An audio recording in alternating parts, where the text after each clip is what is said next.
j'étais petite, le métier dont je rêvais, c'était écrivain. When I was a child, I used to love sports a lot.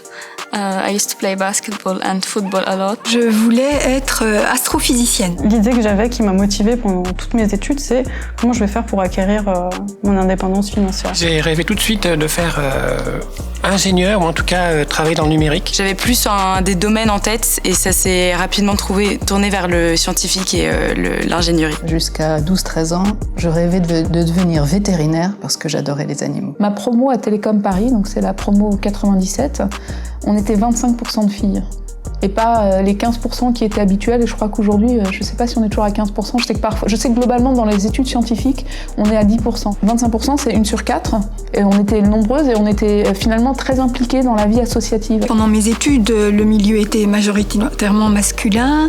Donc c'est vrai que je me suis habituée depuis longtemps à ça. Je n'ai pas eu l'impression qu'on m'ait particulièrement fait sentir que j'étais une femme ou que j'étais en minorité dans cet environnement. Voilà, j'étais une personne qui suivait le cursus comme les autres. J'étais élève à Télécom Paris, j'étais élève à Eurecom, j'étais élève partout. C'est pas nouveau pour moi d'évoluer dans un monde majoritairement masculin et c'est quelque chose auquel je me suis facilement adaptée. Et ce que j'apprécie beaucoup, en fait, c'est que comme on n'est pas beaucoup de filles, il y a une sorte de sentiment de sororité qui est un peu inné. À l'issue des concours, je me suis retrouvée à l'ENSAE et c'est la première fois que j'ai découvert ce que c'était que d'être dans un environnement très masculin. Et ça, je connaissais pas du tout, j'étais pas préparée. Je trouvais pas l'environnement quotidien sexiste quand j'étais en école d'ingénieur. Encore une fois, on était 25% de filles, donc ça change le rapport de force. Je pense que ça aurait probablement été différent si on était 1 sur 10. Des remarques sexistes, je pense que j'ai pu en entendre, mais pas à mon égard. Après, il y a peut-être des remarques qui, moi, si on me les avait adressées, ne m'auraient pas plu. Si ça se produit à mon égard et que ça me déplaît, je serais sûre de le faire savoir. J'ai aucun souvenir d'un mot ou d'un geste ou d'un comportement sexiste entre étudiants ou même avec un professeur. Usually all people say that programming or computer engineering is for boys, like you have to be nerdy and behind a computer, but it's not about that. It's about hard work and you have to be motivated and do what you love. J'ai pas été victime d'agressions, d'actes très violents dans ma vie professionnelle, mais ce qui me marque le plus, c'est le sexisme ordinaire, c'est-à-dire le fait d'être très souvent interrompue, de ne pas être prise autant au sérieux que si j'étais un homme. Je me pose pas de questions sur le fait que je dois être là ou pas. Quand on fait partie d'une minorité, ou en tout cas quand on sait qu'il y a une infériorité numérique, c'est quelque chose qui peut être gênant. Lorsque j'étais étudiante à Télécom, je n'étais pas la personne que vous voyez aujourd'hui. Je suis effectivement une femme, mais une femme transgenre.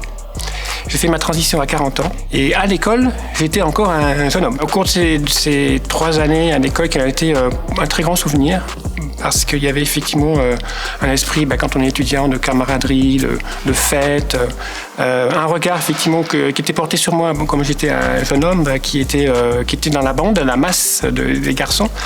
Et les quelques jeunes filles qui étaient autour de nous, elles étaient forcément différentes.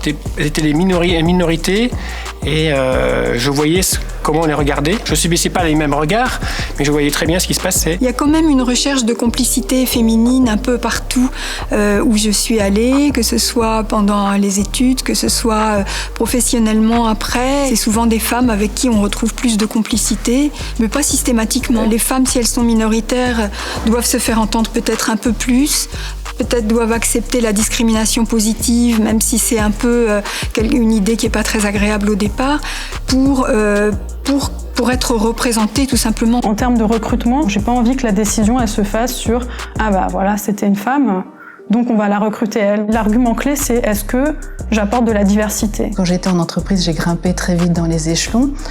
Et ça marchait très bien, j'étais dans le réseau des entrepreneurs et parfois je me disais mais c'est peut-être simplement parce que je suis une femme et qu'il y a une politique pour aider les femmes à grimper. Donc ça, c'était ambivalent. Je vois dans le management qui essaie de se satisfaire de manière comptable du nombre de femmes qui augmente un petit peu globalement.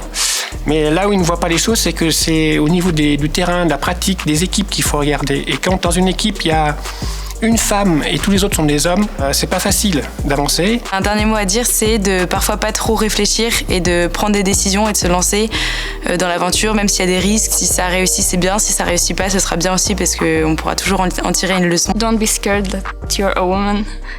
You just have to be confident and do what you love.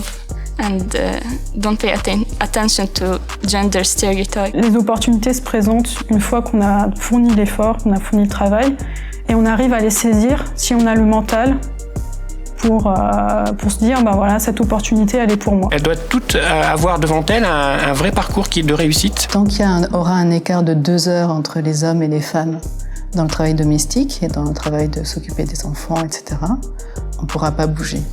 Donc ça se construit vraiment au sein du foyer. On est quand même dans un contexte d'incertitude augmentée, où la société n'est pas très stable. Elle est beaucoup moins stable que quand moi j'ai fait mes études il y a 20 ans. Entre le réchauffement climatique, la pandémie, les problèmes politiques dans divers pays du monde. Et je pense que c'est vraiment important de ne pas perdre espoir. Yes, we can.